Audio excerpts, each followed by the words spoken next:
नमस्कार, मैं डॉक्टर हिमांशु त्यागी। मैं एक पीडियाट्रिक कार्डियोलॉजिस्ट हूँ। मतलब बच्चों का हृदय रोग विशेषज्ञ। मैं जोधपुर बेस्ड हूँ।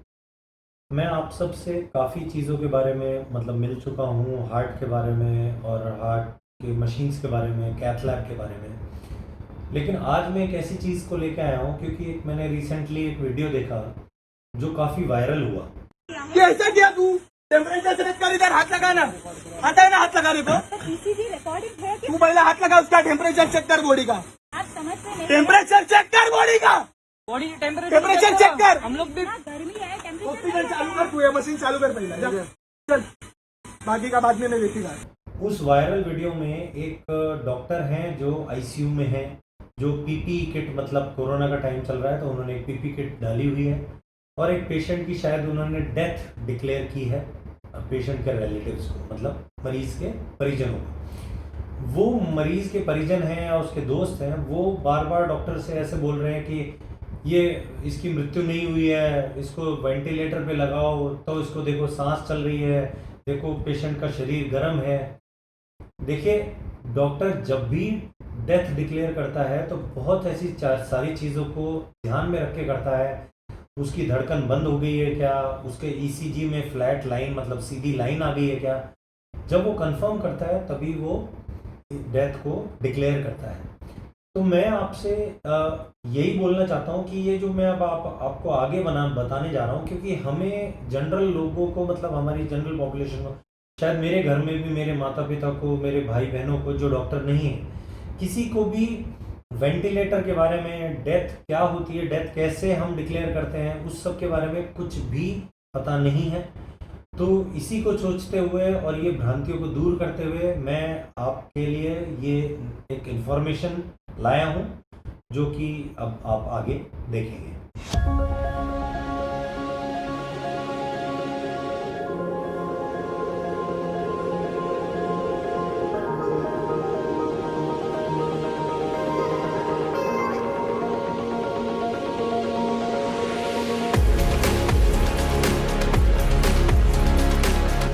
वेंटिलेटर हमने बहुत सुना होगा कि पेशेंट को वेंटिलेटर पे रखा गया है या रख दिया है।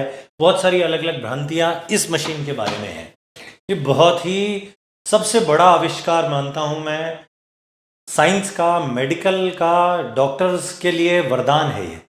अगर कोई भी पेशेंट अपने आप से जिंदा रहने में सक्षम नहीं है, उसकी सांस लेने में सक्षम नहीं है, तो ये जो मशीन है जो आपको यहाँ दिखाई दे रही है वेंटिलेटर, ये उसको जिंदा रखने में सक्षम होती है। जैसा कि इस मशीन पे हम कब पेशेंट को लेते हैं, जब भी मरीज सर से लेकर पांव तक कोई भी गंभीर बीमारी हो जिसमें कि उसको सांस लेने में तकलीफ हो रही है, या तो दिमाग की हो, फेफड़े की खुद की हो, जैसे कि अभी कोरोना चल रहा है, सरकार ने भी बहुत सारे वेंटिलेटर्स खरीदे हैं, पेट की हो, बहुत गंभीर गंभीर बीमारियां होती है, या मेरे दिल की बीमारी हो, और कुछ केसेस में जब बड़ी बड़ी ऑपरेशन होते हैं तब भी हम ऑपरेशन से पहले पेशेंट को वेंटिलेटर पे लेते हैं। वेंटिलेटर क्या करता है, बेसिकली जब पेशेंट अपने आप सांस नहीं ले सकता तब वो उसको कृत्रिम या मतलब आर्टिफिशियल सांस देता है। मतलब ये ऑक्सीजन, नॉर्मली हवा में ऑक्सीजन होती है 21%, ये वेंटिलेटर से हम 100% तक ऑक्सीजन पेशेंट को दे सकते हैं। अब बात आती है कि ये काम कैसे करता है। इसमें एक पेशेंट का इन सर्किट होता है जहां से वो सांस लेता है, और एक आउट सर्किट होता है जहां से वो सांस छोड़ता है। और ये आप जो दिखाई दे रहा है मॉनिटर, इस पे हमारे पेशेंट की सारी चीजें मतलब हम देख सकते हैं कि उसकी सांस कितनी चल रही है, उसके वजन के हिसाब से, क्योंकि मैं बच्चों के हार्ट का डॉक्टर हूँ, उसके वजन के हिसाब से उसके हम यहाँ पे बहुत सारी चीज़ें, ऑक्सीजन अगर आप देखें तो यहाँ पे हम ऑक्सीजन सेट कर सकते हैं, यहाँ पे उसके शरीर मतलब फेफड़ों का प्रेशर कितना होना चाहिए वो सेट कर सकते हैं, उसकी सांस कितनी देनी है वो सेट कर सकते हैं, या उसके जो वजन के हिसाब से उसके सांस मतलब उसकी जो फेफड़े फूलने चाहिए उसमें कितनी हमें वॉल्यूम देना है वो हम यहाँ पे सेट कर सकते हैं। तो ये एक ऐसी मशीन है जो बहुत ही इम्पोर्टेंट है किसी भी आईसीयू के लिए, या वो बड़ों के लिए हो चाहे छोटों के लिए हो, सबके लिए बहुत बड़ी मशीन है। अब मैं अगर इसमें बात करूं कि वेंटिलेटर पे बहुत सारी भ्रांतियां हैं इस मशीन के बारे में।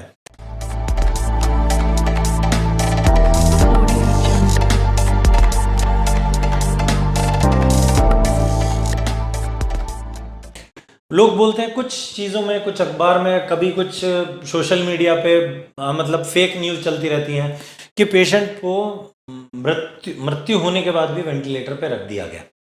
देखिए, अब मेरी बात ना आप ध्यान से सुनिएगा। मृत्यु किसे कहते हैं? जब हमारा पूरा दिल रुक जाता है, मेरा हार्ट बंद हो चुका है, वो संपूर्ण मृत्यु है।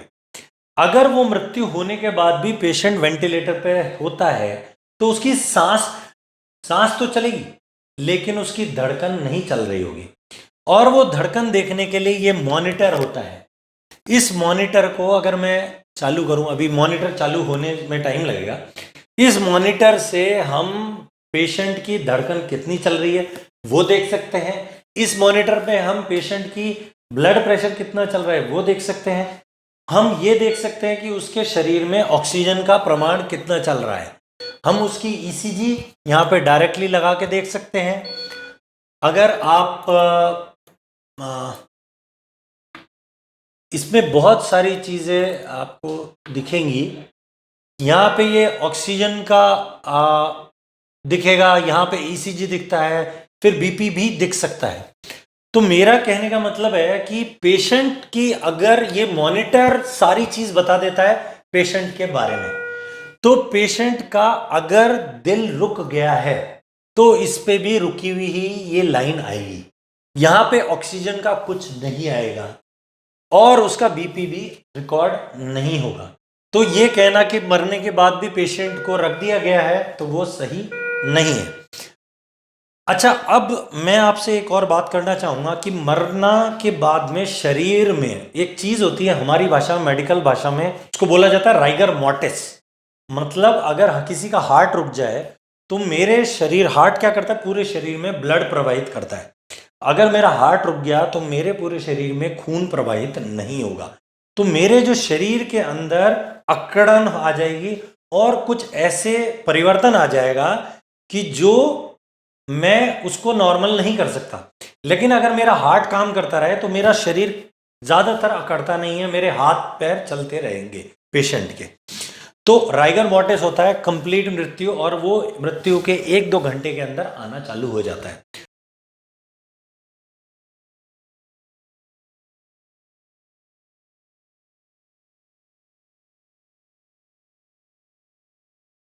तो हार्ट रेट, बीपी, सब कुछ दिखता है इसमें। हाँ, सांस के लिए ये कृत्रिम देता है। दूसरी चीज होती है ब्रेन डेथ। मतलब आप सोचिए कि कोई पेशेंट आपके पास आया, उसकी हार्ट तो चल रहा है लेकिन दिमाग मर चुका है, पूरी तरह से मर चुका है। दिमाग मरने का मतलब ये है कि उसके दिमाग में इतनी खराबी आ चुकी है कि अब वो कुछ भी करके वापस उसका दिमाग ठीक नहीं हो सकता। तो उसको कहते हैं हम ब्रेन डेथ।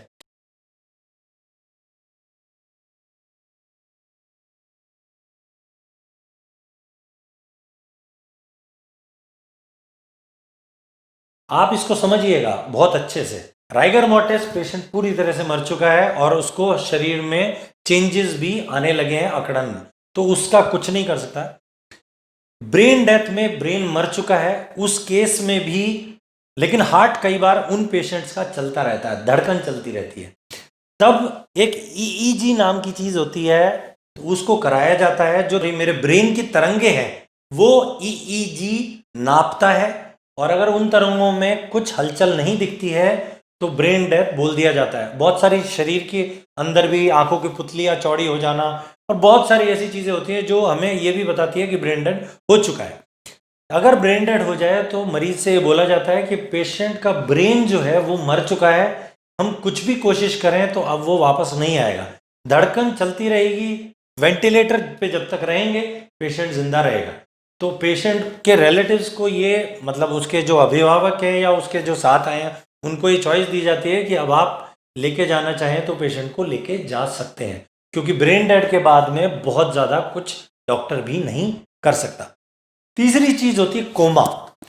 कोमा क्या होता है कि बहुत लंबे समय तक अगर पेशेंट बेहोश रह जाए, किसी भी वजह से हो सकता है कोमा, बहुत सारे कारण हैं कोमा के, लेकिन कोमा के बाद में उसमें ब्रेन डेथ नहीं हुआ है अभी तक, कोमा के बाद में पेशेंट के ठीक होने के चांसेस होते हैं और वो दिमाग के डॉक्टर सही बता सकते हैं कि किस कोमा में कितना चांस है ठीक होने का। उसमें मैं बहुत डिटेल में नहीं जाऊंगा, लेकिन कोमा, ब्रेन डेथ और राइगर मॉर्टिस जो कि कंप्लीट डेथ है उससे बिल्कुल अलग है। कोमा में अगर कोई मरीज है तो उसे बहुत लंबे समय तक वेंटिलेटर पे रखा जा सकता है अगर उसके ठीक होने की संभावना है तो। चौथी चीज आती है कि पेशेंट के जो अभिभावक हैं वो आके पूछते हैं कि बच्चा कब उठेगा या बड़ा कब उठेगा, सर्जरी के बाद में या वेंटिलेटर पर रखते हैं उसके बाद में।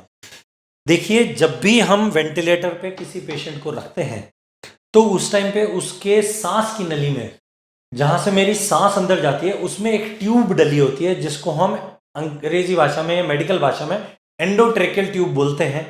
अगर मैं आपको ये बोलूं कि एक ट्यूब जाएगी जो आपके मुंह से जाएगी और सांस तक जाएगी यहां, तो आपको उल्टी आती रहेगी, आपको उसको निकालने की कोशिश करते रहेंगे और बीमार मरीज तो कुछ समझ भी नहीं पाता तो वो उसको खींचने की कोशिश करेगा। तब ऐसे मरीजों को सोने की दवाइयां दी जाती हैं, कृत्रिम तरीके से उनको सुलाया जाता है जब तक कि वेंटिलेटर पे वो रहते हैं। तो मरीज को वेंटिलेटर पे उठाना कोई बहुत बड़ी मुश्किल काम नहीं है अगर वो कोमा में नहीं है या फिर वो ब्रेन डेड नहीं है। तो उस केस में अगर उसकी कंडीशन या उसकी बीमारी ठीक हो जाती है तब वो जो सोने की दवाइयां हैं उनको कम कर लिया जाता है और पेशेंट उठ जाता है। तो मुझे लगता है कि काफ़ी सारी भ्रांतियाँ, काफ़ी सारी वेंटिलेटर से जुड़ी कुछ चीज़ें आपको समझ में आई होगी और मेरा आपसे यही अनुरोध है कि हमेशा अच्छी नॉलेज लीजिए, सही नॉलेज लीजिए, चीज़ों के बारे में पढ़िए। सिर्फ फेक न्यूज़ जो इधर उधर से अपने पास आती हैं उन पे विश्वास मत कीजिए। तो इसी के साथ ये मैं एपिसोड यहीं पे समाप्त करता हूँ और अगर आपकी वेंटिलेटर से जुड़ी कोई भी क्वेश्चन हो या किसी भी तरह का कोई प्रश्न हो तो कमेंट सेक्शन में जाके आप पूछ सकते हैं। और मैं आपसे ये एक मेरी हमेशा एक रिक्वेस्ट रहती है कि अगर आपको ये एपिसोड जो वेंटिलेटर के बारे में हमने बात की, मॉनिटर के बारे में हमने बात की, इससे अच्छा लगा हो, ये आपको आगे डिसीजन लेने में, आपकी ज़िंदगी में कुछ परिवर्तन पैदा करेगा और आपको लगता है ये बहुत ज़्यादा लोगों तक पहुंचनी चाहिए बात, तो मैं आपसे गुजारिश है, मेरी आपसे रिक्वेस्ट है, इसको ज़्यादा से ज़्यादा शेयर करें। मेरे YouTube channel doctor Himanshu health talk को सब्सक्राइब करें, बेल आइकन दबाएं और मुझे सपोर्ट करें। Thank you. और अगले एपिसोड में हम कुछ नई जानकारी के साथ फिर हाजिर होंगे। तब तक के लिए नमस्कार।